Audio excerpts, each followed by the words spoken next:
My name is Sherry Joyce, and at 26 years old, I thought I finally had a clear path ahead of me: steady love, a growing business, and a future that felt warm and promising. I didn't know that one dinner meant to celebrate new life would instead expose how fragile family peace can be, especially when someone is determined to tear it apart. That morning, my boyfriend Ethan and I moved around the kitchen like we always did, easy, familiar, side by side. We'd been together for 5 years, married for 2, and even our quiet moments felt like home. I had left my corporate job a year ago to start a business with my closest friend, and after a long stretch of uncertainty, we were finally flourishing. Ethan now planned to join us in the company, and with our finances stable, we felt ready, really ready, to become parents. And so we decided, tonight, we'd share the news with our families. A joyful, intimate dinner was the plan, until my mother-in-law got involved. Ethan's family is large, loud, and extremely interconnected. Mine is the opposite. Just my parents, plus my aunt, uncle, and a few cousins who practically helped raise me.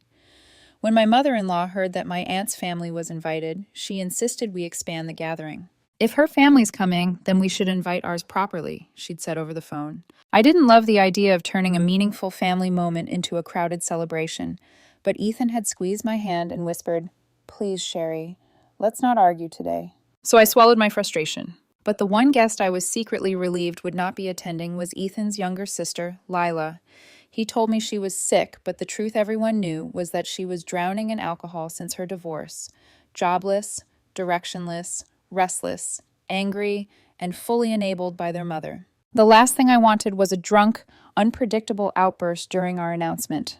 When the evening arrived, our home filled with the warmth of voices, laughter, and clinking glasses. I looked around the table, my parents smiling brightly, my aunt hugging me tightly, Ethan's grandparents chatting with my uncle, and for a moment, I truly believed the night would be perfect. We served lunch first to calm nerves, and the room filled with warm praise, except from my mother-in-law. She sat stiffly, hands folded, lips bent into a strange, unreadable smile. When the compliments died down, Ethan tapped his glass lightly and said, "Everyone, Sherry and I have some news." The second he said it, my heart fluttered. "We're expecting," I said softly. The reaction was immediate. Cheers, tears, hugs. My father almost lifted me off the ground. Ethan's grandfather grabbed his shoulders in excitement. My aunt sobbed happy tears.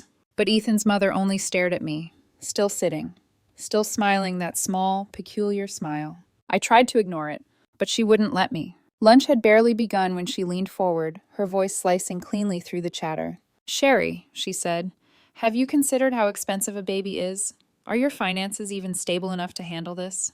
The table went silent. Forks paused midair. I steadied my voice. "My business is doing really well now. We're in a good place." Ethan tried to lighten the moment with a joke, but she pressed harder. "What is your monthly income now? I'm just asking because maybe you're not thinking realistically." My throat tightened. Discussing finances wasn't the issue. Doing it here, publicly, with her tone, felt like a trap. "I don't think this is the right moment for that," I replied. "If you're concerned, we can discuss it privately." But no, she was only getting started. She leaned back, folded her arms, and said, "Actually, Sherry, there's something I've been meaning to ask. A few weeks ago, I called you and told you how impossible it's been supporting Lila. You listened, but you didn't offer to help." I blinked. That phone call, the sudden venting, her exhaustion, the abrupt hang-up. I never imagined she expected anything from me. Certainly not money. I didn't think you were asking for my help," I said carefully. "Well," she continued loudly, so the entire table could hear, "since your business is doing so well, wouldn't it have been natural to offer? Lila is family. You should have at least offered." Ethan froze beside me. My aunt's fork clattered. I felt my pulse throb in my ears. And before I could even form a response, a chair screeched violently. Ethan's father, usually gentle, reserved, unshakably calm, stood up, shaking with anger. "When?" he said, voice trembling. "Are you going to stop using our relatives for money? When?" The entire room stopped breathing. He looked directly at his wife, his eyes filled with something between heartbreak and disgust. And that was when everything spilled out. He revealed that she had been calling numerous relatives, spinning dramatic stories about financial ruin, claiming Lila was on the edge, and they desperately needed help. People had sent money out of sympathy. unaware it was being used to fuel more alcohol. My mother-in-law's face blanched, then darkened. "This is disrespect," she hissed, and in an instant, she grabbed her purse and stormed out. The dinner was over. The room fell into stunned silence as Ethan's father explained everything, how she had manipulated nearly everyone in the family, borrowing money, hiding it, feeding her daughter's addiction. By the time family members left, the house was quiet again. Too quiet. Ethan and I sat together on the couch, numb, eating vanilla ice cream straight from the tub because neither of us had the energy to do anything else. Eventually, he went to wash up for bed, and then there was a furious pounding at the door. I opened it slowly, and there she was, my mother-in-law, face twisted with rage. "You ruined my marriage," she screamed the moment our eyes met. "He left me, he's divorcing me, and it's your fault." My blood chilled. Her words were slurred with fury, her breath harsh, her emotions spiraling. "That's not true," I whispered. "Today happened because of your choices." "Don't lecture me," she shrieked. "I hope your baby dies. Then you'll know what it's like to suffer as a mother." The world stopped. My breath vanished. Everything inside me broke open. Before I even realized what I was doing, my hand grabbed the nearest thing, the bowl of melted ice cream, and I flung it at her.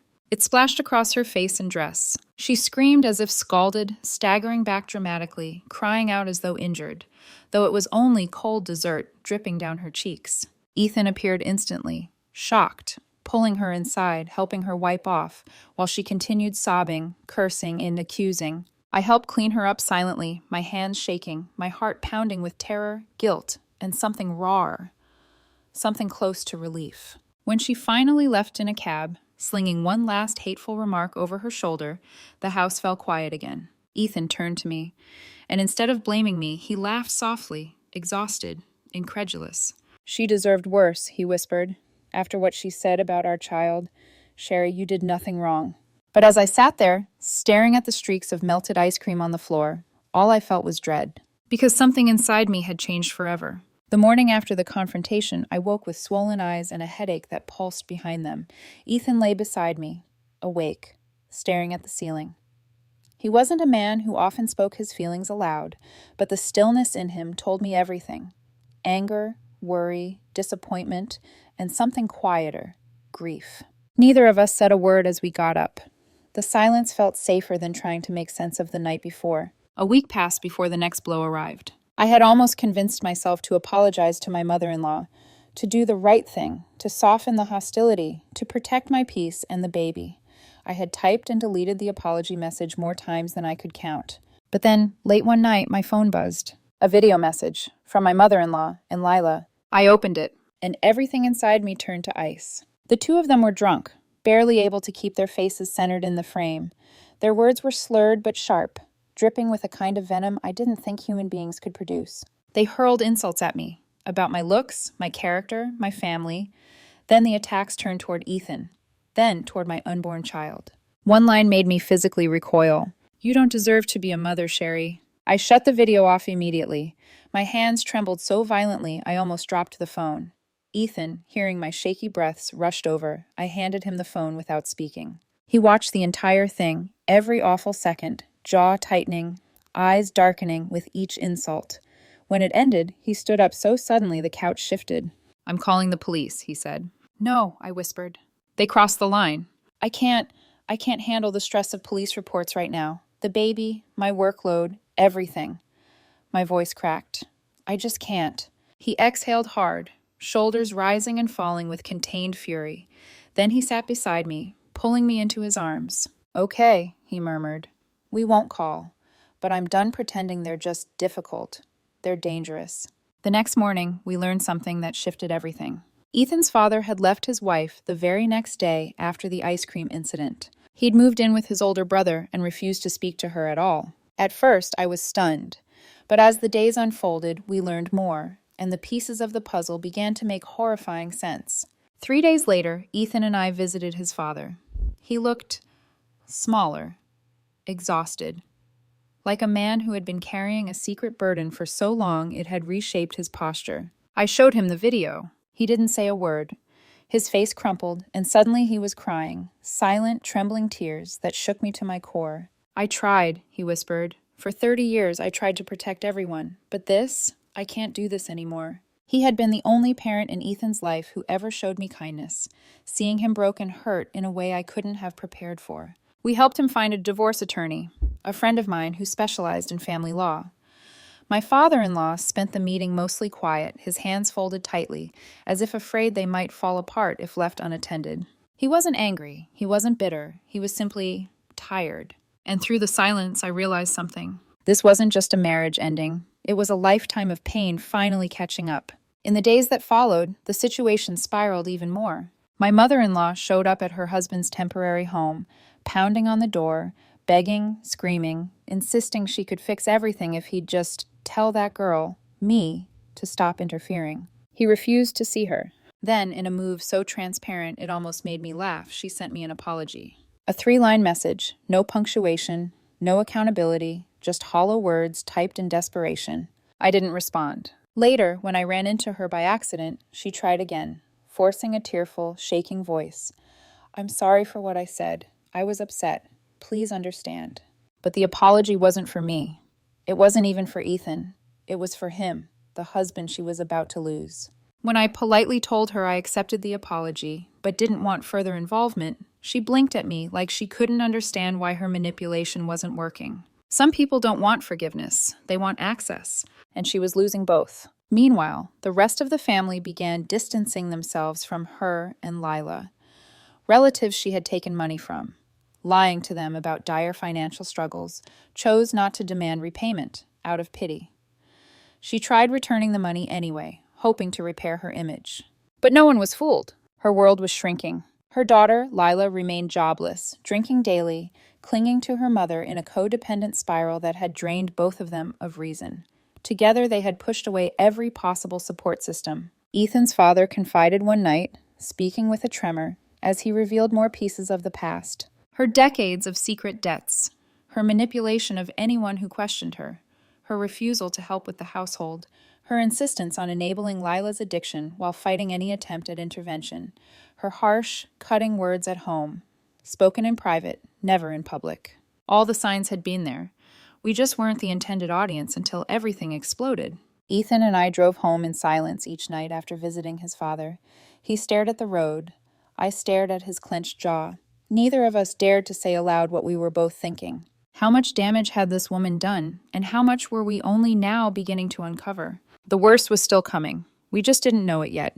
The weeks that followed brought a strange, heavy quiet into our lives, like the stillness that settles over a house right before the storm tears the roof off. Ethan's father began opening up more. At first, he spoke cautiously, like someone testing the temperature of deep water. But soon, the story of his marriage spilled out, not in a dramatic confession, but in exhausted fragments. And each fragment rewrote everything I thought I knew. It began long before Ethan and Lila were born. Decades ago, when his father was just starting out as a young dental surgeon and his wife worked in HR, everything seemed normal. They bought their home together. They built a life together.